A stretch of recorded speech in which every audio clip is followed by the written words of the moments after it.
இப்போ பார்க்குற இந்த ஹூண்டாய் வெர்னா காரில் ஸ்டியரிங் டைட்டாக இருக்கிறதாவும் கார் லெஃப்ட் சைடு இழுக்கிறதாவும் சொல்லி கஸ்டமர் கொண்டு வந்தாரு. நான் என்ட்ராய்டு அட்ஜஸ்ட் பண்ணும்போது டைராய்டு எண்டு ஓவர் டைட்டாக இருந்துச்சு. இப்படி இருந்தால் ஸ்டியரிங் டைட்டாக இருக்கிறதோட எந்த பக்கம் என்ட்ராய்டு டைட்டாக இருக்கோ அந்த பக்கமே கார் இழுத்துட்டு போகும். இந்த பிரச்சனையால் அவதிப்பட்ட நிறைய கஸ்டமருக்கு நான் ப்ராப்ளம் சால்வ் பண்ணியிருக்கேன். இந்த கார்லேயும் அதே பிரச்சனை இருந்ததால மெக்கானிக் கிட்ட கொண்டு போய் என்ட்ராய்டை ரிமூவ் பண்ணி ஃப்ரீயாக அட்ஜஸ்ட் பண்ணுறதுக்கு சர்வீஸ் பண்ண சொல்லியிருந்தேன். கஸ்டமரும் அந்த வேலையை பண்ணிட்டு காரை கொண்டு வந்தாரு. நான் எப்பவும் போல சென்சார் டார்கெட்டை மாட்டிட்டு வேலையை ஆரம்பித்தேன்.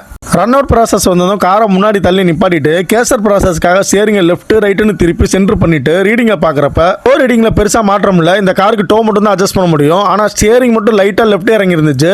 நான் ஸ்டியரிங்கை ரொம்ப ஷேக் பண்ணாமல் நேராக வச்சு அதை லாக் பண்ணிட்டு காரை ஆஃப் பண்ணாமல் இப்போ மாறி இந்த டோ ரீடிங் அட்ஜஸ்டபிள் ஸ்பானர் போட்டு ரெண்டு பக்கமும் கவனமாக லூஸ் பண்ணி வச்சுக்கிட்டேன். பிறகு 14-15 ஸ்பானரை எடுத்து ரெண்டு பக்கமும் மாற்றி மாற்றி அட்ஜஸ்ட் பண்ணி கவனமாக டைட்டு வச்சு முடித்தேன். டோ ரீடிங்கும் ஓகே ஆயிடுச்சு. ஸ்டியரிங் பெர்ஃபார்மன்ஸை செக் பண்ணுறதுக்காக டெஸ்ட் ட்ரைவ் போனப்போ நான் நினச்ச மாதிரியே ஸ்டியரிங் இப்போ ரொம்ப அக்யூரேட்டாக சென்டராக இருந்துச்சு. அதோட ஸ்டியரிங் ரொம்ப ஸ்மூத்தாகவும் இருந்துச்சு. சிட்டிக்குள்ள 50 கிலோமீட்டர் ஸ்பீட்லேயே ஸ்டியரிங் அசராமல் இருந்துச்சு. கஸ்டமர் இதை பார்த்து ரொம்ப சந்தோஷப்பட்டாரு. உங்கள் காரில் இந்த மாதிரி பிரச்சனை இருந்தால் கவலைப்படாதீங்க, தாராளமாக அதை சரி பண்ணிடலாம். அதுக்கு முன்னாடி மக்களே நம்ம சேனலை மறக்காமல் எல்லாரும் சப்ஸ்கிரைப் பண்ணி சப்போர்ட் பண்ணிருங்க.